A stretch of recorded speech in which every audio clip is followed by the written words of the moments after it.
দিনে দিনে তাপমাত্রা কিন্তু বেড়েই চলছে, ফলে দেখা দিচ্ছে পেটের গণ্ডগোল, শরীরে বিভিন্ন রকম সমস্যা। সেই জন্য এই সময় খেতে হবে ঠান্ডা ঠান্ডা খাবার, যাতে শরীর পেট দুই ভালো থাকে। আজকে সেরকমই একটি শরীর ভালো রাখার, পেট ঠান্ডা করার রেসিপি তোমাদের সাথে শেয়ার করব। আজ শেয়ার করব শসা বা কিউকাম্বারের রায়তা, যা খেতে হয় অসাধারণ আর শরীরের পক্ষেও খুব উপকারী। এখানে আমি নিয়েছি শসা। প্রথমে শসাগুলো খোসা ছাড়িয়ে নেব। এই দেখো, শসাগুলোকে খোসা ছাড়িয়ে দু টুকরো করে কেটে নিয়েছি। এবার একটি গ্রেটারের সাহায্যে গ্রেট করে নিচ্ছি। শসা গ্রেট করা হয়ে গেছে। এবার এখানে নিয়ে নিচ্ছি পেঁয়াজ আর লঙ্কা।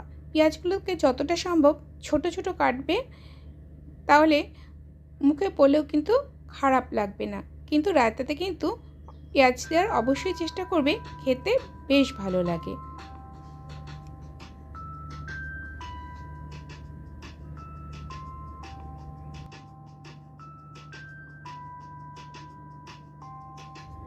নিয়েছি একটি বড় সাইজের লঙ্কা। তোমরা যদি ঝাল বেশি পছন্দ করো তাহলে বেশি লঙ্কা ব্যবহার করতে পারো, কিন্তু আমি এখানে একটা বড় সাইজের লঙ্কাই ব্যবহার করছি, কারণ এরপরে এর মধ্যে আরও উপকরণ দেব, তাতেও কিন্তু রায়তাটা বেশ ঝাল হয়ে যাবে। আর নিয়ে নিয়েছি ধনে পাতা। ধনে পাতাগুলোকে কুচি কুচি করে এভাবে কেটে নিয়েছি।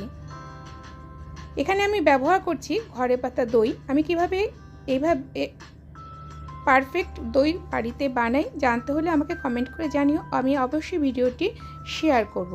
এখানে প্রায় 5 থেকে 6 টেবিল চামচ দিয়ে দিলাম ঘরে পাতা দই।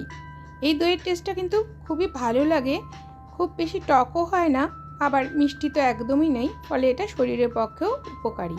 এবারেতে দিয়ে দিলাম গ্রেটেড শসা। শসা কিন্তু খুব বেশি দেওয়ার দরকার নেই। আমি মোটামুটি 5 থেকে 6 টেবিল স্পুন নিয়ে নিয়েছি দই। তার সাথে দিয়েছি একটা মাঝারি সাইজের শসা, এটাকে আমি গ্রেট করে নিয়েছিলাম। এরপরেতে দিয়ে দিলাম পেঁয়াজ কুচি, লঙ্কা কুচি, ধনেপাতা কুচি। সব উপকরণগুলোকে এবার খুব ভালো করে প্রথমে মিশিয়ে নেব, আর তারপর কিছু মশলা এখানে আমি অ্যাড করব।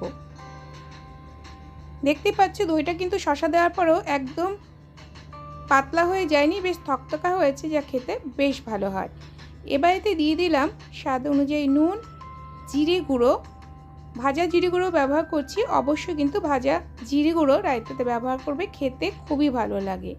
দিয়ে দিলাম লাল লঙ্কার গুঁড়ো, এটা অপশনাল, না দিলেও চলবে। লঙ্কার গুঁড়োতে টেস্টটা রায়তার আরও বেড়ে যায়। দিয়ে দিলাম গোলমরিচের গুঁড়ো, আর দিয়ে দিচ্ছি রায়তা মশলা। তোমাদের কাছে যদি রায়তা মশলা না থাকে না দিলেও চলবে। এবার সব গুঁড়ো মশলাগুলোকে খুব ভালো করে রায়তার সাথে মিশিয়ে নেব। দেখেই বোঝা যাচ্ছে যে রায়তাটা কতটা ইয়ামি ইয়ামি হয়েছে খেতে। ভালো করে মিশিয়ে নিলেই তৈরি হয়ে যাবে শসা বা কিউকাম্বার রায়তা, যা শরীরের পক্ষে যেমন উপকারী, তেমনি পেটকেও ঠান্ডা রাখতে সাহায্য করে, আর খুব সহজেই বানিয়ে ফেলা যায়। তাহলে তোমরাও বাড়িতে ট্রাই করো। আশা করছি রেসিপিটি তোমাদের ভালো লেগেছে। যদি ভালো লাগে লাইক করবে, কমেন্ট করবে, আর শেয়ার করতে ভুলবে না। কিন্তু যারা চ্যানেলে নতুন এসেছো তাদের কাছে অনুরোধ রইল, আমার চ্যানেলটি যদি সাবস্ক্রাইব করা না থাকে তাহলে চ্যানেলটিকে সাবস্ক্রাইব করে অবশ্যই পাশে থাকবে। আবারও ফিরে আসছি খুব শীঘ্রই নতুন কোনো ভিডিওর সঙ্গে। ততক্ষণের জন্য বাই বাই।